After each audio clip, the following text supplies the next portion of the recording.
It was something I always wanted, you know, for like the longest time. The design was nice. The way it says Ninja on the top, it's like, oh, this is sick. The fact that it could like record ProRes 422 on like an SSD, and you could practically have just like unlimited recording as long as you have like big enough SSDs. It's always been one of those things that I've always wanted, but always been kind of one of those things that was just like slightly out of reach in terms of price and like justification.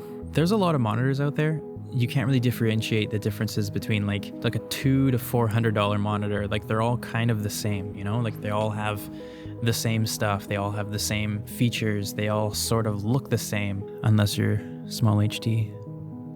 I'm looking at you. I'm just curious, what does it actually mean to have a good monitor?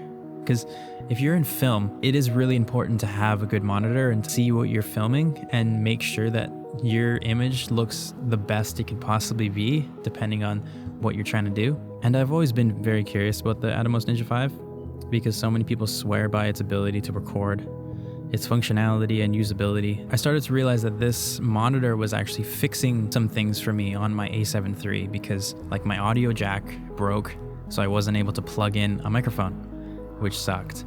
And also the A7 III, you can't record more than 30 minutes internally. So that was always kind of a big problem when it came to interviews and events. My camera was only 8-bit, and so there wasn't a ton of information to play around with. The screen itself on my camera is just so small, it's so dim, it makes recording videos and even photos like kind of difficult sometimes, especially when you're outside in the daylight like this. I decided to get the Atomos Ninja 5, because I needed a new monitor. My old one was stolen, and I decided, you know what, I'm gonna future-proof it. I'm gonna get the Atomos Ninja 5 finally. And I was lucky enough, my friend who was selling his actually gave it to me for like a really good price, like the Ninja 5 plus an SSD and a couple batteries too. Price-wise, it does make sense to buy SSDs over SD cards, because if you want to get a 128 gigabyte SD card, it's like maybe $60. If you get a 1 terabyte SSD from Western Digital, it's like $140, $150. Like that value is already so much, and having that much space is like actually so nice. I've never had that much recording time in my life. I really love having lighter setups, and especially setups that just work for what I do. And what I do goes to social media 99% of the time. I took my camera to this dance event my friend was hosting called Battle Zone in Nanaimo. And yes, it is a battle. It's a dance battle, and so it's fun. It's a good time. I wanted to film some rounds, get some B-roll, and cover some of the event. Where the monitor actually came in handy was monitoring what I was filming, and also being able to record and have 6 hours of footage. You know, it was great. There were some caveats with that. The battery drains fast, even on an NPF 970 battery. The file sizes are enormous, and I was using the smaller compressed ProRes LT to save space. The monitor is so heavy, it was tipping over my monitor mount. It takes a really long time to turn on, like probably 8 seconds to fully turn on.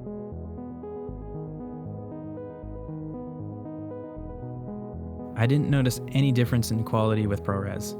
I think here's where a lot of people get this monitor for, and they get it because they want to film in ProRes. And filming in ProRes is like, it has its benefits. Like you do get a less compressed file, which means like you are supposed to get slightly more information. It's a very easy file to edit on. Like it's super smooth when you're editing. The recording time is really nice, but the hard thing is that you always have to be recording to the card, like to the SD card. So you always have to have the SD card hooked up to your Ninja. For like main events where it's like, oh, like I have to record for 5 to 10 minutes straight, I'll probably just record on the Ninja.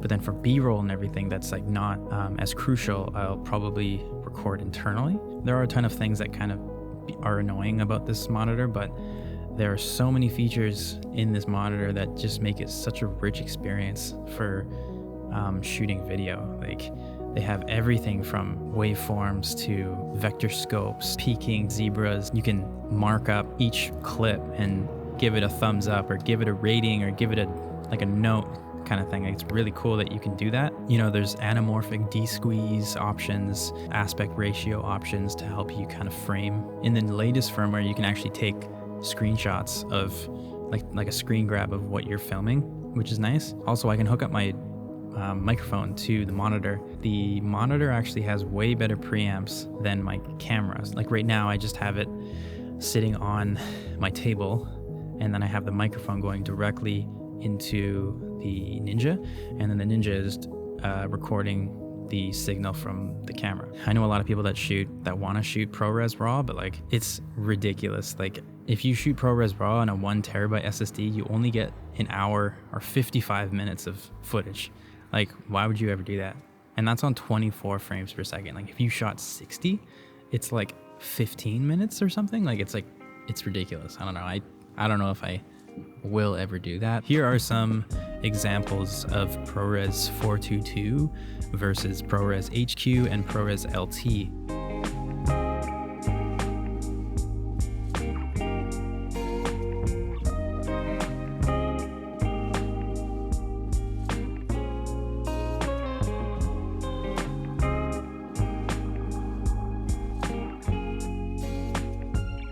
There's this one guy on YouTube, and he actually matched up every single codec side by side for easy viewing and just being able to see like what the differences are. And I'll link his video in the description and also up in the top corner right now. There isn't a huge difference between ProRes 422 and LT.